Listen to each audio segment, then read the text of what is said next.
Hello, everybody.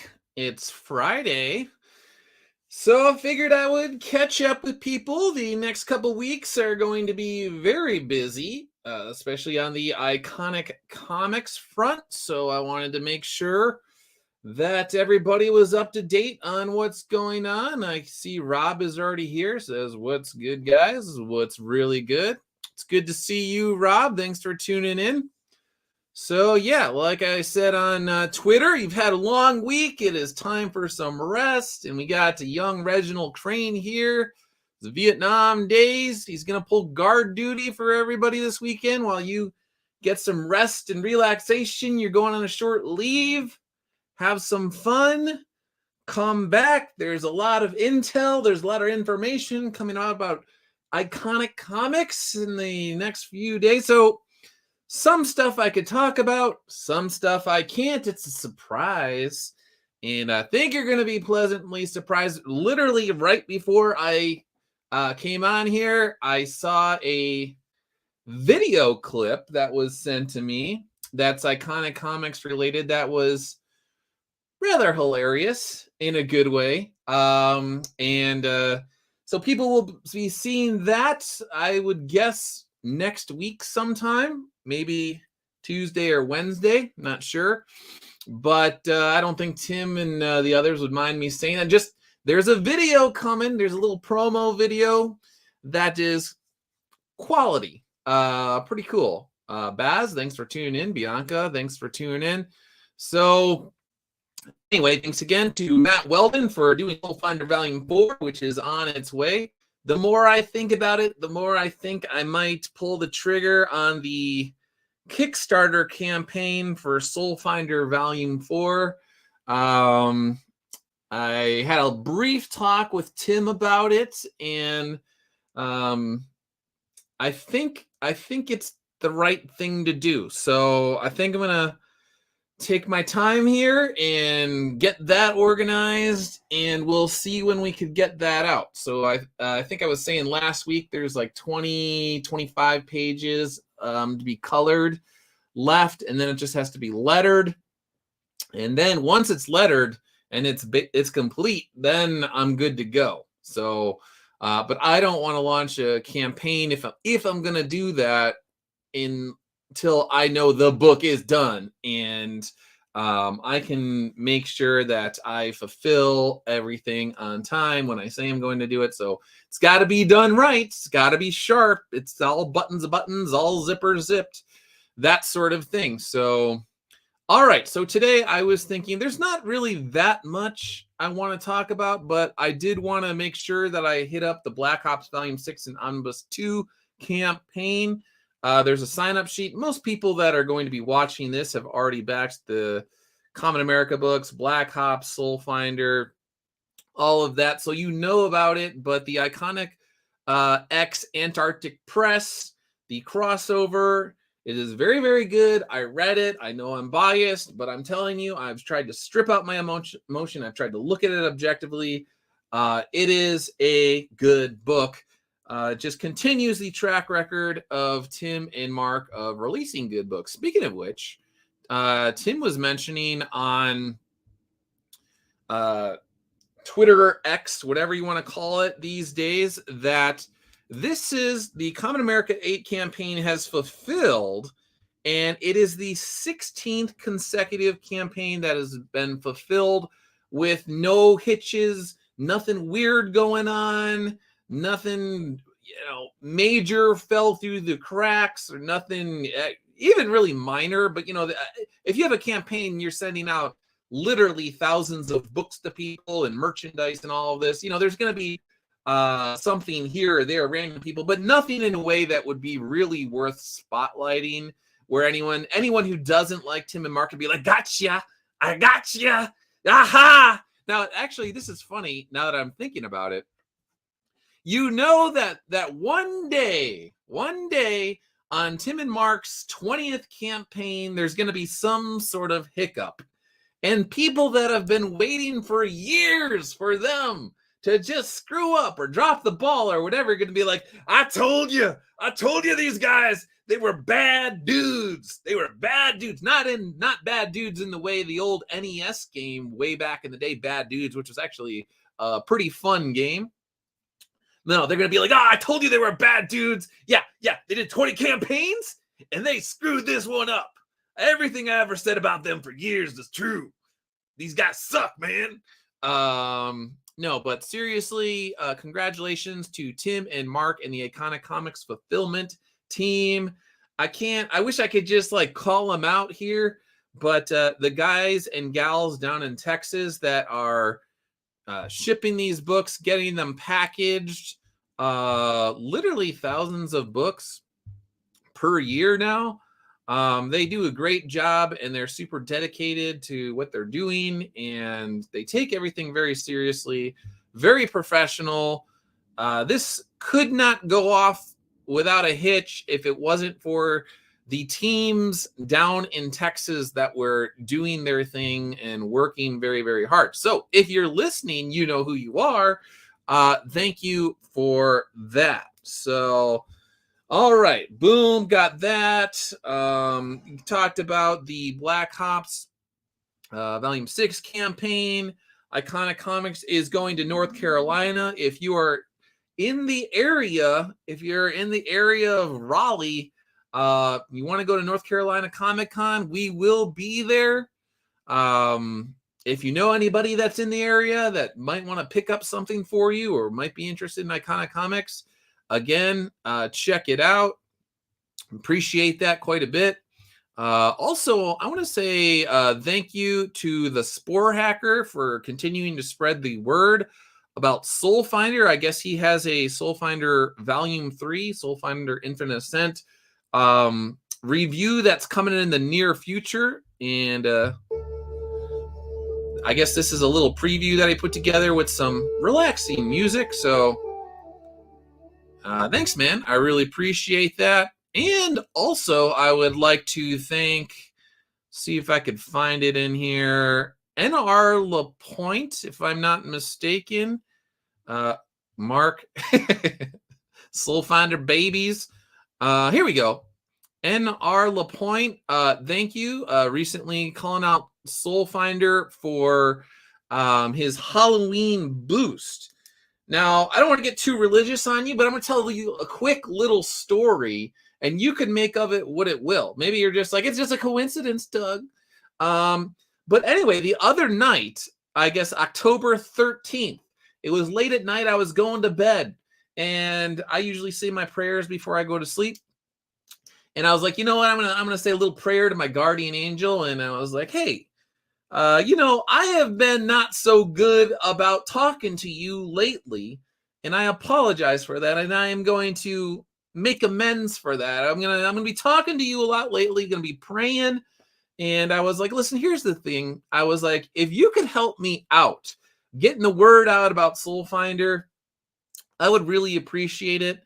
If, of course, you helping me out is in line with the will of God.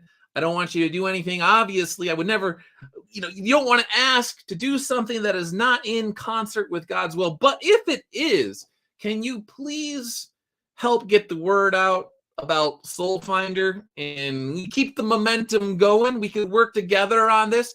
I go to bed. I wake up. The very first thing I see the next morning is N.R. LaPointe goes, I knew I forgot something. Soul Finder Demons Match by Doug Ernst and Iconic Comics added to the Halloween boost. A great comic. If you haven't already read it, I reviewed it here. And then he puts his review up that he did for the series. So again, you could say it's just coincidence. You could say it's not. But I'm just telling you from a Catholic perspective, hey, this is what happened. I was saying my prayers the other night now, and I was like, hey, guardian angel, I haven't been talking to you lately, and I got to talk to you. If you could help me out with this would be pretty cool. And literally, I woke up the next morning. This was literally the first thing that I saw pop up on Twitter. It was N.R. LaPointe, who also is Catholic, by the way, saying, listen, I totally forgot about this. I guess he did this Halloween boost. He forgot about Soul Finder, and then that morning or whatever night he remembered, and he was promoting Soul Finder the next day. So maybe, just maybe, NR Lapointe, maybe Guardian Angel was whispering in your ears. I don't know. So, but yeah, if you're not religious, you could just chalk it up to total coincidence. Anyway, again, thanks to the Spore Hacker. Thank you to NR Lapointe for spreading the word. I really appreciate it. Thank you, thank you, thank you. And let's see. All right. Now, let's see. Neostar, thanks for tuning in. Baz, you going to MegaCon in Orlando? We did go to Orlando a couple years ago to a show. I am open to doing that again, but I know that after the North Carolina show, I'll be talking with Tim and Mark and Eric Canetti and everybody, and I think we're going to game plan what's going on for 2024. But North Carolina should be the last show that I will do this year. I can't speak for Tim and Mark. Sometimes they have little things that pop up here or there. Last year we did a show in Mobile, Alabama, but I will not be doing, even if they had it this year. I am going directly from North Carolina. I'm essentially coming home, and then I am going immediately to Montana with my wife very soon afterwards. And we're going to be up in Montana for a bit. And then eventually I'll get back to Reno. So, yeah. Neostar Productions, Soul Finder babies. We make our dreams come true. Wop-dee-doo-doo-wop. That's an inside joke. Mark was asking when Soul Finder Babies is coming out. And I was saying that it would be funny if there was a cartoon where the little Soul Finder babies, they were battling demons with all their little baby friends, like Muppet Babies. And all the adults thought that they just had overactive imaginations. But in reality, the babies were saving, saving the world or their little world or whatever. And they were, or whatever. If I was a multi-millionaire, I would just, for the heck of it, I would fund a Soul Finder Babies cartoon that was something along those lines, and I think it would be pretty funny. I would gladly write that. I think it would be really fun. So let's see. All right. So I always, again, this is the minefield. You got to be careful about this sort of stuff. Neostar, I once tried to do a theme song for Nick Muller's Demon Hunter Winnie the Pooh. That would be interesting. All right. So the Eric July stuff, last time I was on a stream and it was all the lawsuit stuff, and I was just like, it doesn't matter what I think. But it keeps getting, all of the drama surrounding it keeps bleeding into my feed, bleeding into my messages, and all these sort of things, where it's a minefield where people want you to talk about this and talk about that. And you're like, well, it does affect me in many ways. And in fact, so I was like, I got to find a way. If I'm going to talk about it, I got to do it in the right way. So here's the thing. With all of this Eric July stuff going on, he was accused of not, quote unquote, giving back to the comics community. And I don't know this guy. I don't know anything about this YouTube channel. It just popped up when I did the search. And so I was like, all right, I'll use this as the stepping stone to talk about this.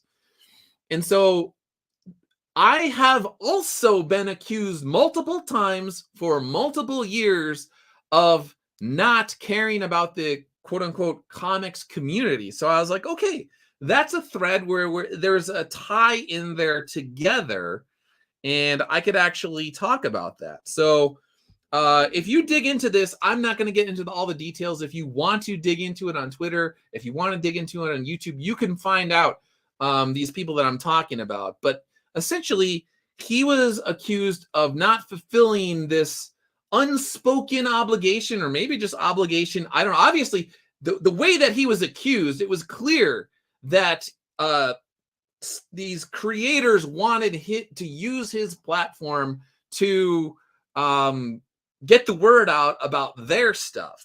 And so I was like, okay. Now, the same creator that was giving him guff about not giving back to the community, apparently, I heard, went on a stream later that night and was calling yours truly a motherfudger. I'm cleaning it up a little bit, but I'm an MFer apparently, because I too, like Mr. July, don't give back to the community. Apparently, I only care about Iconic Comics. I only care about Tim and Mark and the people that are working with Iconic Comics, and that is a bad thing, because I'm not, quote unquote, giving back to the community. Now, here's the deal. First of all, it's a false premise. I guess we'll play a little bit of this guy's thing. Tonight, I'm seeing a back and forth between a small comic creator and Eric July. And essentially, this small creator said that Eric July owes the community as a whole so much. All right. We're going to cut to UFC 94 for that. Okay, that's a good way to cut right there. Anyway, speaking of that, I can't wait to watch UFC 94. Volk is taking the fight on short notice, something like 11 days. It's the rematch.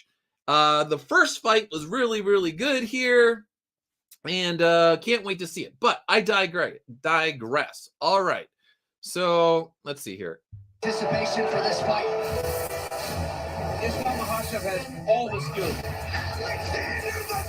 I'm the best in his time, effort, energy to. All right, so that was a good aside. Anyway, here's the thing. The premise is false to begin with.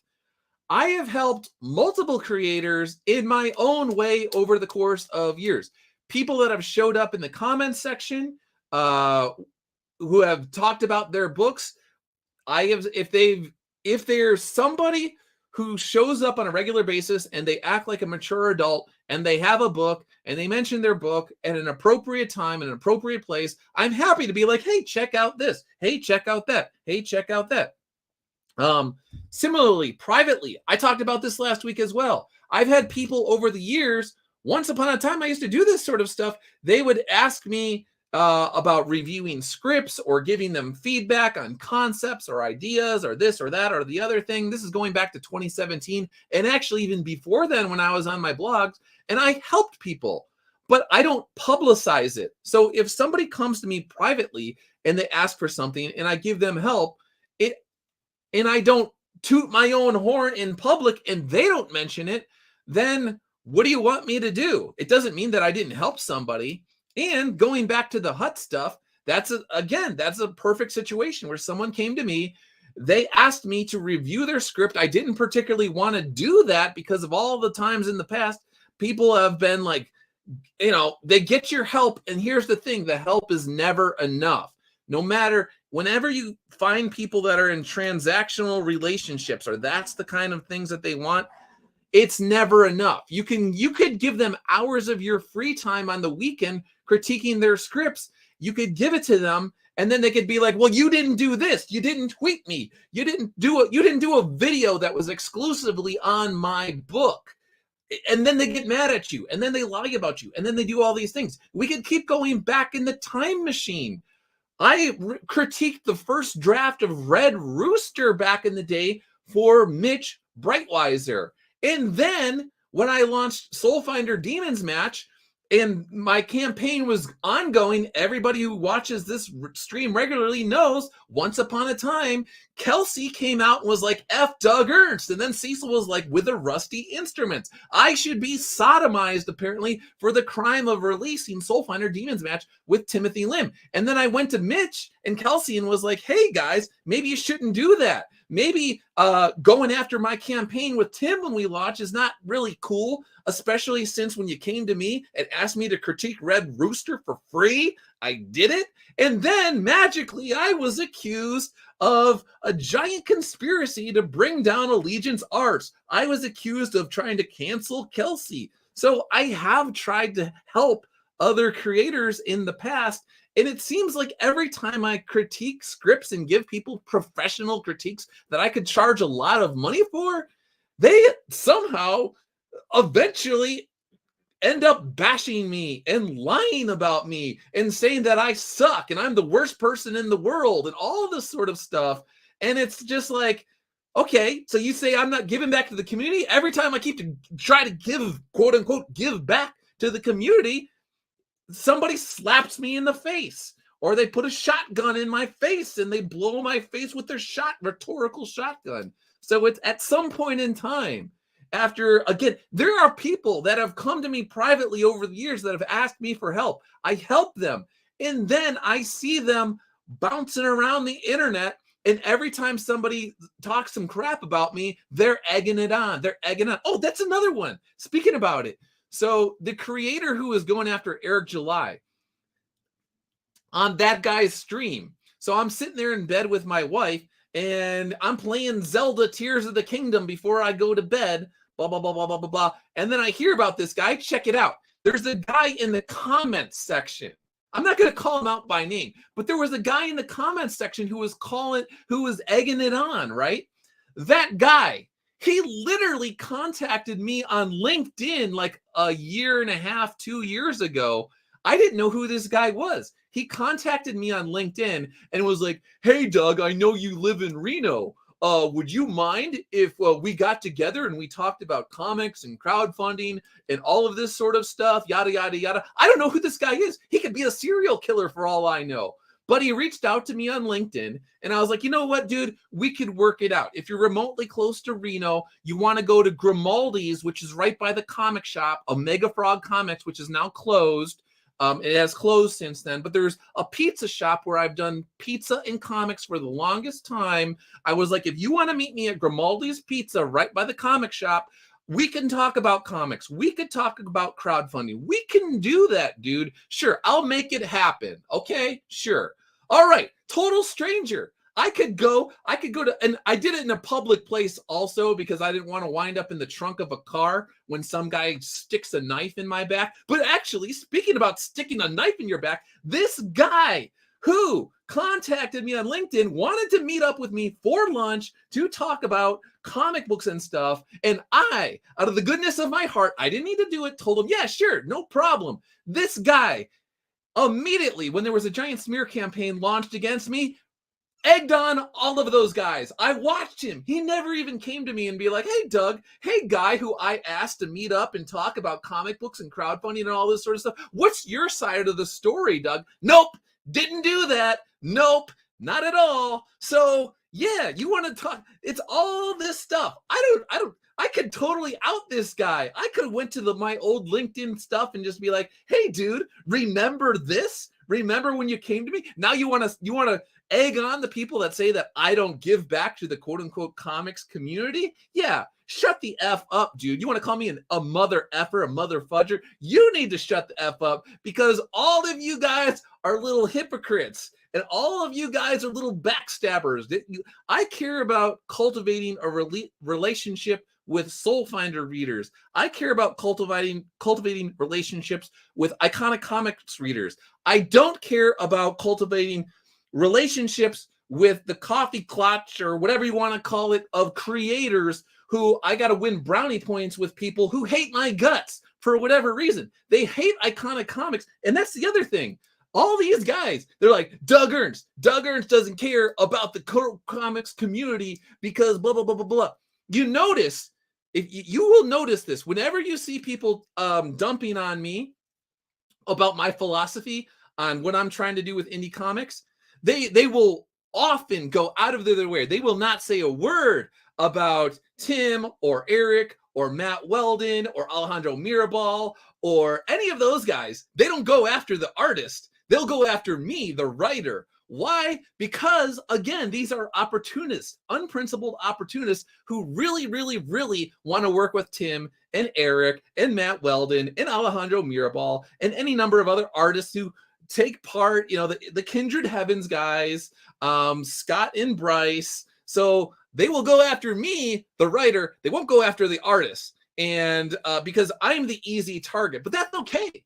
I will take it. Please continue to call me an MFer because I allegedly don't help people. That's fine. Boz says that's creepy. Yeah, it is creepy. I can go down the list. Have you ever, here's another thing. No, I don't want to talk about that. But so people know that there have been so many times people have privately come to me for help in both creepy ways and totally inappropriate ways in terms of even financial help. And again, I don't put these people on public blast, but I could, but I don't. And so it's tying it all back into the Eric July stuff. I will say, and Eric and I don't talk. Eric doesn't follow me on Twitter. I don't follow him.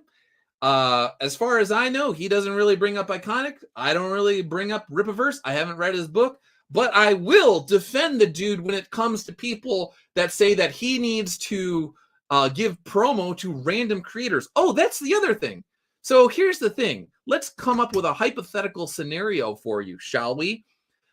Imagine, if you will, a situation where somebody has an indie comic book and the book involves the occult. But unlike Soulfinder, it is clear that this person, this creator, is into Satanism and actually into the occult and actually glorifies the occult. But for whatever reason, this creator has decided they're going to become an advocate for Soulfinder in Iconic Comics. And they start retweeting about Soulfinder and Iconic Comics and all of this sort. They start doing videos. Check out Iconic Comics. Check out Soulfinder. But their book, The Demons of Demonville, or whatever the heck it is,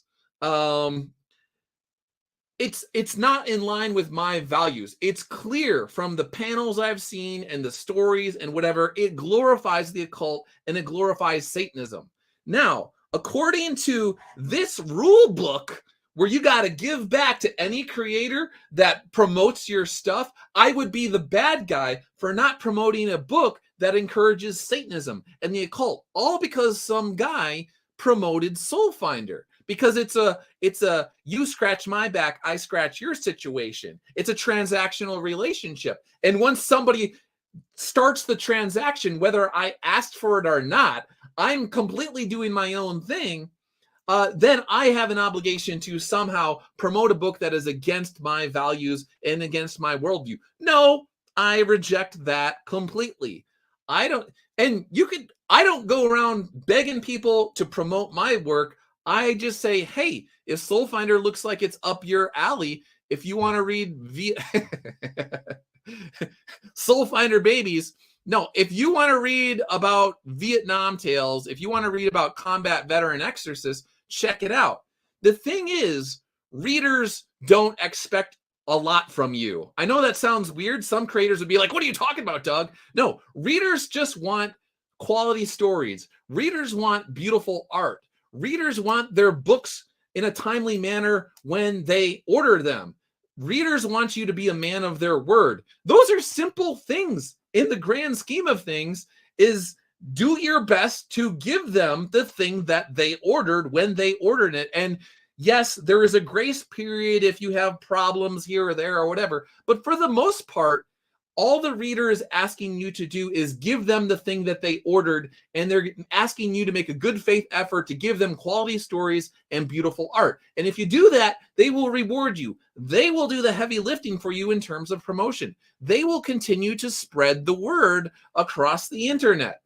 But creators, they always have ulterior motives. Maybe not always, but I would say it's above 90% is they are hoping that they can get X, Y, and Z from you. They can extract goods and services from you. And if you don't give them the thing that they want, oftentimes it hasn't even been spoken. It's an unspoken thing. They just expect you to read their mind about what they want.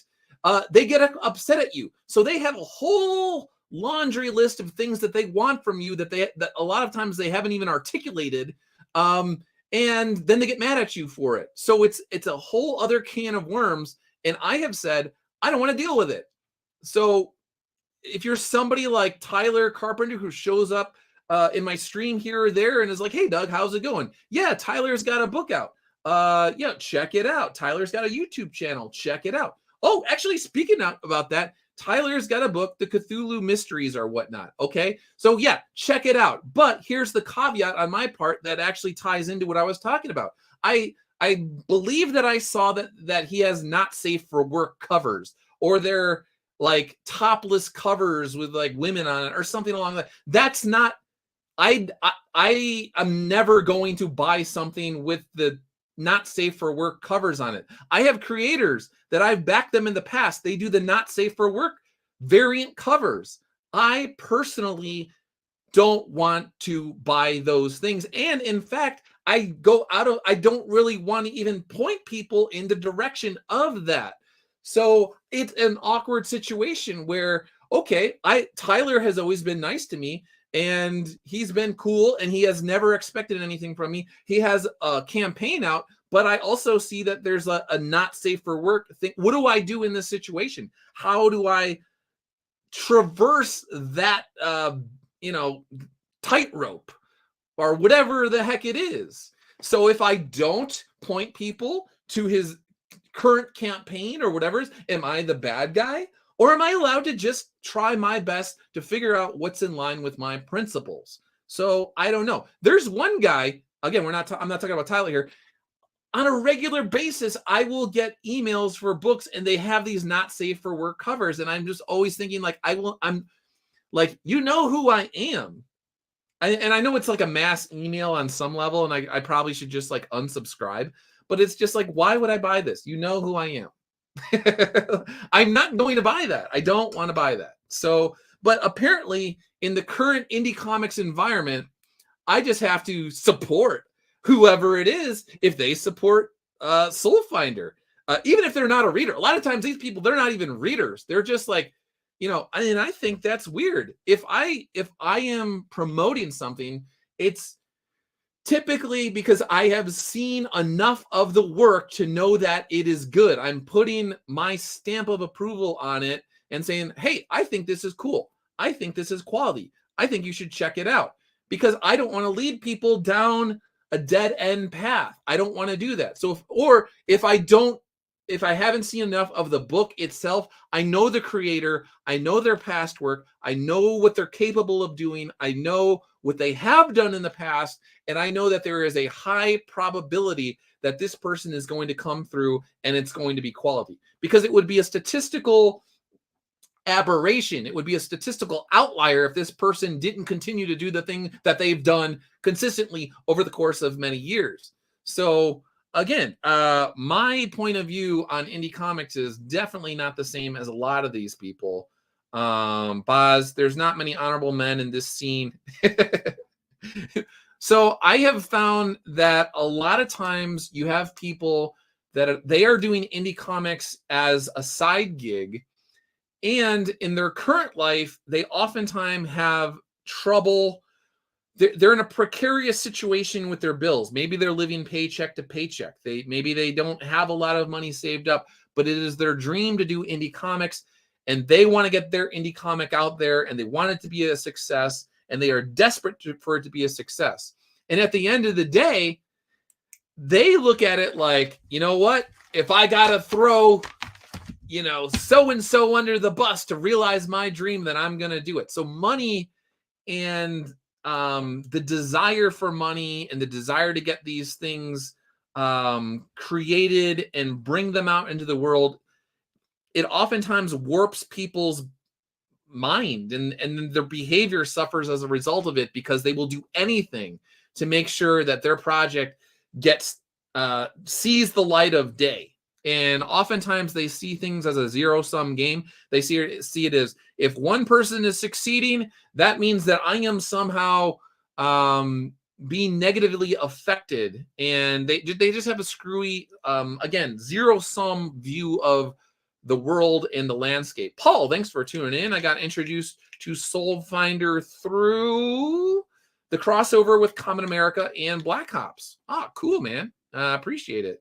Well, Soul Finder Volume 4, like I said, it's about 20, 25 pages left to be colored. Then Bill Williams is scheduled to letter it. And once it's lettered, I think we're good to go. And I'm probably going to start working on putting together a Kickstarter campaign because I got vinyl records, I got Soul Finder bags, nice quality bags with zippers in them and all sorts of stuff, and they're sturdy. And I got the Soul Finder pins, and I might have another piece of merch. I was talking to Tim. I don't know. We'll see about the timeline. But anyway, I got a lot of stuff. Oh, obviously Matt Weldon original art. I might even have Jeff Spokes original art. I actually got new art from Jeff Spokes yesterday for Soul Finder Noctis Terrari. And if you know anything about Jeff Spokes, does great work. He's done great work for Iconic Comics. He's done great work for DC. DC has been giving him a lot of work lately, and he was willing to fit Soul Finder Noctis Terrari into his schedule. So Jeff Spokes, if you're out there, if you're listening, thank you. I talked to him yesterday, and he said he was going to send me a bunch of original art. So yeah, so I have so much stuff that I could put together for a campaign that it almost seems like it would be silly not to do it at this point in time, because that is money that would help me fund Soul Finder Volume 5, script is written, and also to recoup sooner rather than later all the costs associated with Soul Finder Volume 4. I got to talk to Dave Dorman. Dave Dorman is supposed to be good to go for the cover for Soul Finder Volume 5. All these things cost money, hard covers. So I've been trying to juggle everything around. I said last time with my wife's goals and my goals and her entrepreneurial things and my entrepreneurial things. And you just don't want to get yourself into a weird financial situation.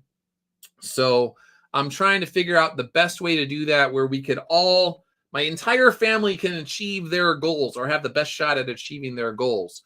And I don't want to be the greedy guy in the family who is like, it's all about me and what I want to do. You don't want to be that way. So, all right. So Soul Finder, blah, blah, talked about that. Let's see. We talked about the guys that call me a mother fudger. And now I guess we could talk about, this gets into the political stuff, I guess. We'll end on the political stuff. I usually like to the backload that because some people don't really like the political stuff. But I've been seeing this, the Republicans got rid of McCarthy and they wanted a new speaker, and there's all these different factions or whatnot. And they haven't been able to replace McCarthy with somebody else. Jim Jordan is the guy that's been trying to do it, but he cannot get over the hump. And I see this online. So here's the thing. They're like, Jim Jordan, he denied the election, blah, blah, blah, blah, blah, blah, all this sort of stuff. And I've looked, and maybe people could correct me if I'm wrong, but he seems to say that COVID was used as a pretext for putting into place election changes that overwhelmingly benefited Democrats in terms of mail-in voting, in terms of all of the rules associated with mail-in voting and drop boxes, and essentially easing up on all of these rules that were in place in various states to essentially have a secure, fair election and minimize fraud and all these sorts of things. But they used it to, COVID was there like, oh no, you don't need the mail-in voting doesn't need a postage stamp that it was mailed before the election. We could count it after the election, and if there's no like postage stamp on it, you don't even need to look at that. Oh, and signature matches normally historically they go into the database and they look and they say, okay, Doug Ernst. All right, this signature looks exactly like that signature, or even remotely close to it. Okay. But in 2020, it was basically like, we're not even going to like basically check. We're just going to blindly just accept whatever comes in. Oh, wait, hey, Doug Ernst voted by mail-in. And it looks like he has chicken scratch on his normal signature. But on this one, it looks like a very nice grandmother with beautiful cursive handwriting wrote Douglas Ernst. It's probably Doug. It's probably Doug. But just, yeah, Doug. Oh, apparently, yep, Doug voted for Joe Biden about 10 times. Oh, yeah, that sounds like Doug. And then I'm sitting there like, hey, wait, that literally wasn't me. I didn't, nope, somebody must have got my info. Nope, sorry. No, don't worry about it. COVID. We just got to vote.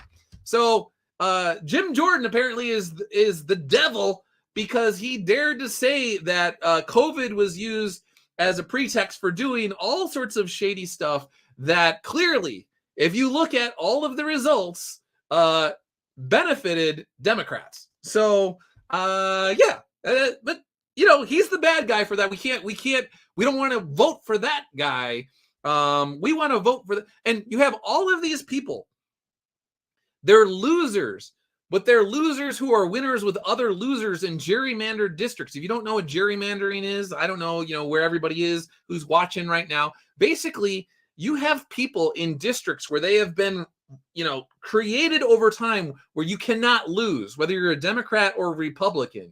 You can be the biggest loser on the face of the earth, but if you have an R or a D next to your name in specific districts, you'll win. And so they have no incentive to actually do the right thing. So over time, that too has encouraged basically corrupt people to go to those districts, because if you know that you could do anything that you want and you'll never lose and no one's going to challenge you once you get into the club of corrupt people in gerrymandered districts, then, hey, it's cool. We're all in the same club. We're all corrupt together. And I'm going to do my thing. And I'm going to do insider trading. And I'm going to, hey, we know exactly what's going to go on in terms of legislation before it ever happens. We know exactly what's going to go on with wars before, hey, what did the intelligence community says we're going to do this and that and the other thing? Okay, hold on one second. I just got to get to my defense contractor stocks and I got to put all the money into the defense contractors. Okay, yep. Boeing. We want to make sure Boeing gets a bunch of new contracts. Okay, yeah. Okay, make sure I got to buy Boeing. Okay, yeah. Okay, I've made $2 million on Boeing stocks. All right. Here we go. Thank you very much. Nobody's going to call me out. No one's going to challenge me. And no one's going to hold me accountable, because the people that are supposed to hold me accountable are doing the exact same thing. And speaking of transactional relationships, speaking about scratch my back, you scratch yours, or whatever, all the back scratching going on, all the corrupt people are scratching each other's backs. Ooh, it feels so good to make money off the American taxpayer and all this sort of stuff. So, very interesting. It's a speakerless house, and all of these people are bashing Jim Jordan for not being able to get the votes. But guess what? You're losers. You're all a bunch of losers because you can't even get your act together long enough to pick a speaker. And you're going after a guy who made legitimate points about the 2020 election. And anybody who remotely questions the election, even though history is littered with instances of countries around the world and regimes around the world that have done shady stuff to affect the outcome of the election, I'm supposed to believe that during COVID and the aftermath of COVID, immediate aftermath and all this sort of stuff, that it was the cleanliest election of all time. And Joe Biden, the guy who can't even put two sentences together and is just like, yeah, that guy got the most votes in history, and he slaughtered Barack Obama's vote count. Okay, Joe Biden slaughtered Barack Obama's vote count that just took place a few years after the first black president. Joe Biden is the man. Just totally tsunami of support for Joe Biden. Okay. I'm sure those mail-in changes that were made willy-nilly on the fly and everyone was just supposed to accept them, I'm sure that had nothing to do with the insane amount of votes that he got. I'm sure it was just a coincidence. But I digress. So, yeah. Anyway, to recap, creators do not owe other creators anything.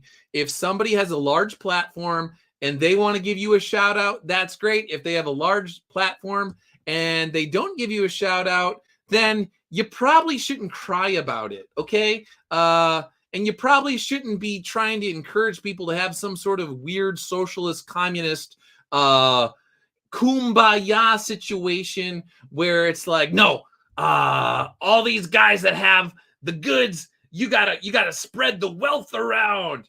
Here's a situation. How about you get your butt on YouTube? How about you get your butt on Twitter? How about you get your butt on Instagram? How about you get your butt to shows across the country? And how about you pound the pavement to win over readers and earn their support? Because guess what? Just because you put a book out there and it says Mr. Willy Wonka superhero guy, and you think it's the greatest book in the world, it doesn't mean it's actually the greatest book in the world, and it doesn't mean that people are just going to fawn all over the thing that you do. You actually have to work really hard to come up with a way to pitch your books to people in a way that resonates with them. And even if you do all the right things, they still might reject your work. And guess what? That's fine. As I was saying on Twitter, people think that I'm playing their game. People keep trying to sign me up in their marathon. I'm not running your race. I'm not playing your game.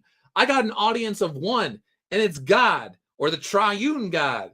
God is my audience. All I care about is, did I use my talents that I was given by my creator to do honor and glory, give glory to my creator? I can sell one book, but if I actually believe, after thinking very hard about it and consulting people that I trust and praying for discernment, if I believe that I did my best and I did glory to my creator, I don't care if I sell one book. I don't care if I sell 1 million books. The only thing that matters is that I am doing my best to honor my creator with the gifts that I've been given. I don't care what other creators think about my book and my marketing and my promo, and whether I'm being fair to them or not fair to them at all, because I'm only answering to the man upstairs. That I care what he thinks about me. I don't care what Joe Snuffy thinks about me. Again, I digress. Black Ops Volume 6 and Omnibus 2. If you haven't signed up yet, consider signing up if you're not already on the Kickstarter and the Indiegogo mailing list and all that sort of stuff. But most people that are watching right now are. Also, Soul Finder Volume 4 coming out in the near future. Stay tuned for some really cool news from Iconic Comics in the very near future. I'm just trying to prime the pump. There are some cool things that are going to be announced in the very near future. I think you're going to dig it. And thank you to everybody that's tuned in today. I think that's about everything I have on my end, unless anybody has something to say. James, thanks for tuning in. Anybody else that I missed who's in the chat, thank you for tuning in. Appreciate it. And yeah, I'll be back hopefully next week with another live stream, maybe a video. We'll see.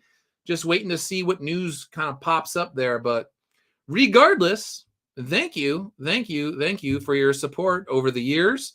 Thanks for spreading the word about Iconic Comics and Soul Finder. And I guess I'll talk to you guys later. See you later.